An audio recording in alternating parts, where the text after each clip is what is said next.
Reach Mercury Media. For all kinds of digital media production works, our professional team will create the best output. Consult with us today.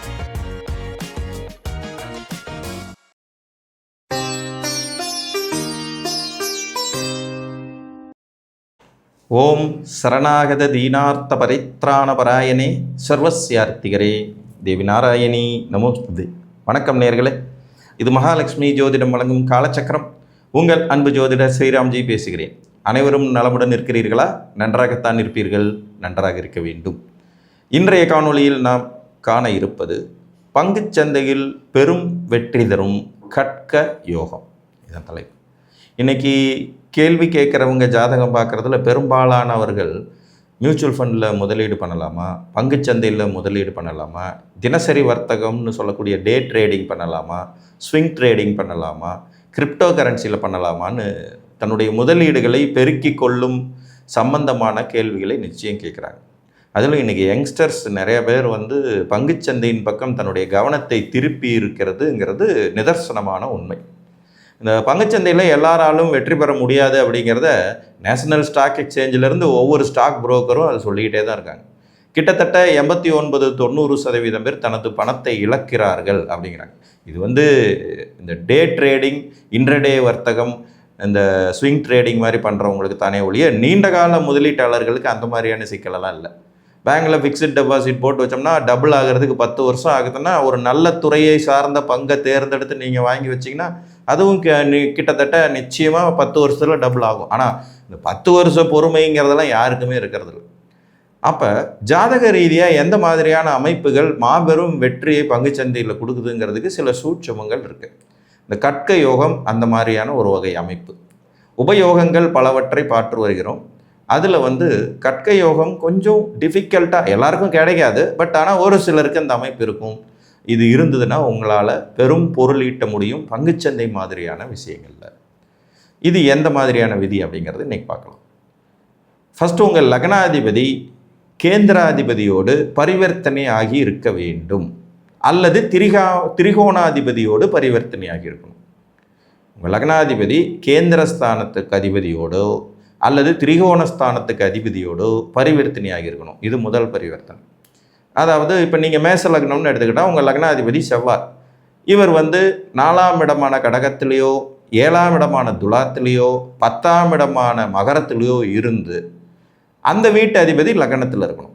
இப்போ இதுக்கு பேர் பரிவர்த்தனை. உதாரணமாக மேச லக்னம், லக்னாதிபதி செவ்வாய் 7ல் இருக்கான்னு வச்சுக்குவோம், துலாத்தில்.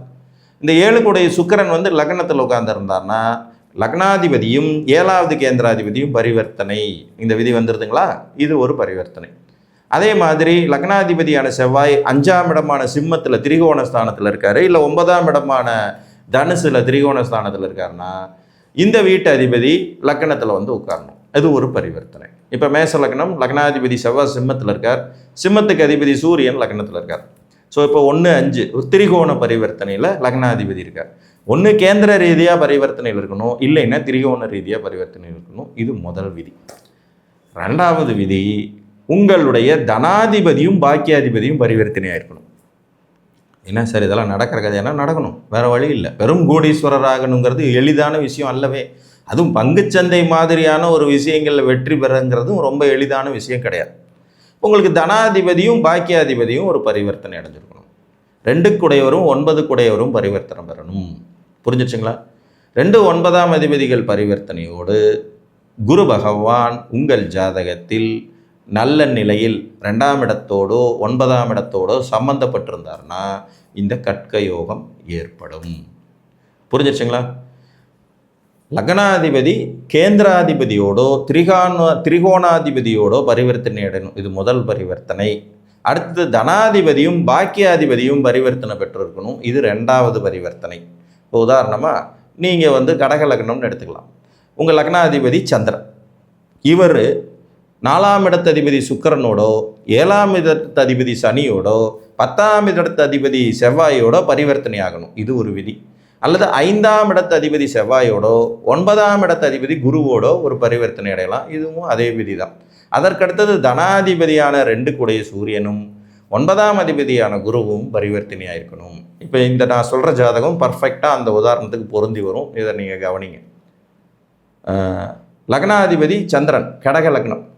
இவர் 10ஆம் இடம் மேசத்தில் இருக்கார். இந்த வீட்டுக்கு அதிபதி செவ்வாய் லக்னத்தில் இருக்கார். ஸோ இப்போ 2 பரிவர்த்தனை ஆயிடுச்சுங்களா? லக்னாதிபதியும் 10ஆம் அதிபதியும் பரிவர்த்தனை. இது ஒரு அருமையான அமைப்பு. தனாதிபதியான சூரியன் 9ஆம் இடமான மீனத்தில் இருக்கார். அந்த வீட்டுக்கு அதிபதியான குரு 2ஆம் இடத்துல உட்காந்துருக்கார். அப்போ 2, 9 பரிவர்த்தனை ஆயிடுச்சுங்களா? கடகலக்ன ஜாதகம், லக்னத்தில் செவ்வாய், 10ல் சந்திரன், 2ஆம் இடத்துல குரு, 9ஆம் இடத்துல சூரியன். ஸோ இப்போ 1, 10 பரிவர்த்தனை ஒன்று நடந்துருச்சு, ப்ளஸ் 2, 9 பரிவர்த்தனையும் நடந்துருச்சு, ப்ளஸ் குரு நல்ல நிலைமையில் 2ஆம் இடத்துல தொடர்பு கொண்டிருக்கிறார். இதுதாங்க கட்க யோகம்.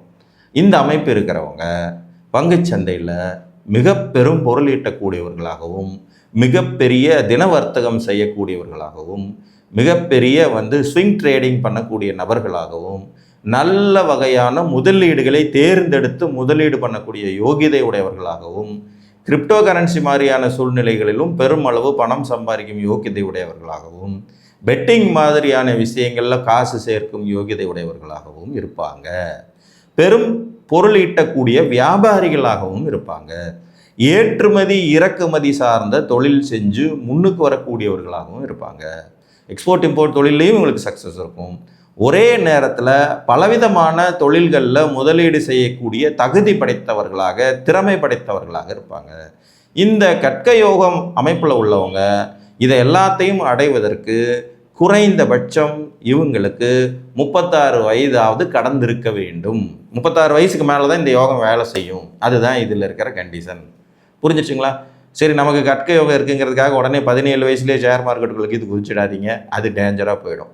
ஸோ இந்த யோகம் ஒரு அபூர்வமான யோகம். பரிவர்த்தனைகளில் 2 பரிவர்த்தனை கம்பல்சரி இருக்கணும். லக்னாதிபதி ஒன்று கேந்திராதிபதியோடோ அல்லது திரிகோணாதிபதியோடையோ பரிவர்த்தனை பெறணும். அதே மாதிரி 2ஆம் அதிபதிங்கிற தனாதிபதியும் 9ஆம் அதிபதிங்கிற பாக்கியாதிபதியும் பரிவர்த்தனை அடைஞ்சிருக்கணும். 2, 9 பரிவர்த்தனை. லக்னாதிபதிக்காவது 5 சான்ஸ் இருக்குது பரிவர்த்தனை அடைகிறதுக்கு.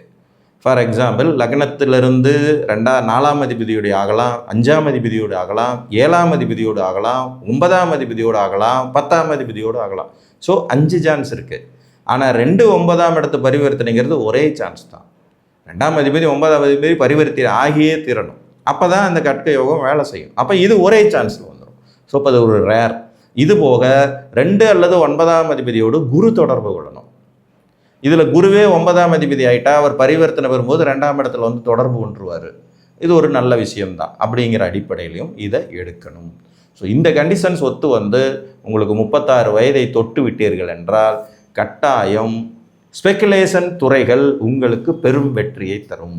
மிகப்பெரிய முதலீட்டாளராக, மிகப்பெரிய தின வர்த்தகம் செய்பவராக, மிகப்பெரிய ஸ்விங் ட்ரேடிங் மூலமாக வருமானம் ஈட்டக்கூடியவராக உங்களால் ஆக முடியும். அதோடு சேர்ந்து நல்ல யோகமான தசாபுத்திகளும் நடப்பில் இருந்துருச்சுன்னா உங்கள் வெற்றியை யாரும் தடுக்க முடியாது. புரிஞ்சுங்களா? பிடிவாதமாக, விடாப்பிடிவாதமாக வாழ்க்கையில் முன்னேறியே தீர்வேன் என்கின்ற வைராக்கியம் கொண்டவர்களுக்கு இந்த யோகம் அமையப்பெறுவது அபூர்வமான விஷயம்.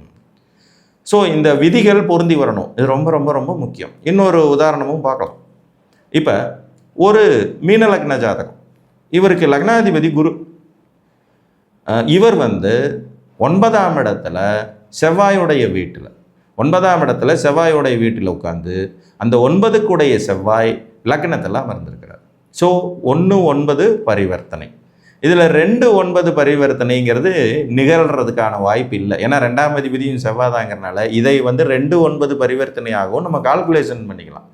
காரணம் என்னென்னா, 9ஆம் அதிபதி செவ்வாய் லக்னத்தில் உட்காந்துட்டாரு, லக்னாதிபதி குரு 9ஆம் இடத்துக்கு போயிட்டார். ஸோ இவங்க 2 பேரும் பவர் ஆகும்போதே ஆட்டோமேட்டிக்காக 10ஆம் வீடும் 2ஆம் வீடும் சேர்ந்து வலிமை அடைந்து விடும். ஏன்னா 2 கூடையவர் செவ்வாய் தான், 10 கூடையவர் குரு தான். அதனால் இந்த பரிவர்த்தனையில் இந்த 2 வீடுகளும் ஆட்டோமேட்டிக்காக வலுப்பெறும். அப்போ ஆட்டோமேட்டிக்காக குரு நல்ல நிலைமையில் இருந்து 9ஆம் இடத்தோட 2ஆம் இடத்தோட தொடர்பு கொள்ளணுங்கிற அந்த விதியும் வேலை செய்யும். ஒரே ஒரு பரிவர்த்தனையில் 3 விதிகளும் வேலை செய்கிற அமைப்பு இதில் வருது பாருங்கள். 2ஆம் அதிபதியாக வரக்கூடிய செவ்வாய், அவரே பாக்கியாதிபதி. அவர் வந்து லக்னத்தில் உட்கார்ந்துருக்காரு. லக்னாதிபதி குரு 9ஆம் இடத்துல அமர்ந்தபடி செவ்வாயை பார்த்தபடி இருக்கார். இதில் இன்னொரு சூழ்ச்சிமோ 9-10 தொடர்பு வரதுனால தர்மகர்மாதிபதி யோகமும் சேர்ந்து ஆக்டிவேட் ஆகும். ஸோ இந்த அமைப்பு மாதிரி அமைய பெற்றுச்சுன்னா உங்களுக்கு கட்க யோகம் வேலை செய்யும். 36 வயதை தொட்டுட்டிங்கன்னா கண்டிப்பாக இந்த ஸ்பெகுலேஷன் துறை என்று சொல்லக்கூடிய பங்குச்சந்தையில் நீங்கள் ஈடுபடலாம். மேலும் ஏற்றுமதி இறக்குமதி சார்ந்த தொழில்கள், நவரத்ன வியாபாரம் போன்றவை, தங்க நகை வியாபாரம், பெரும் ஜவுளி கடைகள் மாதிரியான அமைப்பு, ஒரே நேரத்தில் பல தொழில்கள் செஞ்சு வருமானம் ஈட்டக்கூடிய அமைப்பு, வட்டி தொழில் புரியும் யோகம், ஃபைனான்ஸ் செக்டர் சம்மந்தப்பட்ட துறைகள், இதெல்லாமே அடிஷ்னலாக இதில் சேர்த்துக்கலாம். ஸோ உங்கள் ஜாதகத்தில் இந்த வலிமையான கட்க யோகம் இருக்கிறதா என்பதை பாருங்கள். ரொம்ப சிம்பிளான விதிகள் தான். லக்னாதிபதி ஒரு கேந்திரத்திலேயோ ஒரு திரிகோணத்திலேயோ பரிவர்த்தனையாக இருக்கணும். அது கேந்திர வீடாக இருந்தாலும் சரி, திரிகோண வீடாக இருந்தாலும் சரி. 2-9ஆம் அதிபதிகள் கம்பல்சரி வந்து பரிவர்த்தனை பெறணும். அது ஒரு விதி. அதுபோக குரு பகவான் 2ஆம் இடத்தோடு 9ஆம் இடத்தோடு தொடர்பு கொள்ளணும். இது ஒரு விதி. ஸோ இந்த 3 விதிகளும் உங்கள் ஜாதகத்தில் பொருந்தி வந்தால் நீங்களும் பெரும் பங்குச்சந்தை வெற்றியாளர் தான் என்று கூறி மீண்டும் ஒரு காணொலியில் உங்களை வந்து சந்திக்கும் வரை உங்களிடமிருந்து அன்புடன் விடைபெற்றுக் கொள்வது உங்கள் அன்பு ஜோதிடர் ஸ்ரீராம்ஜி. நன்றி, வணக்கம்.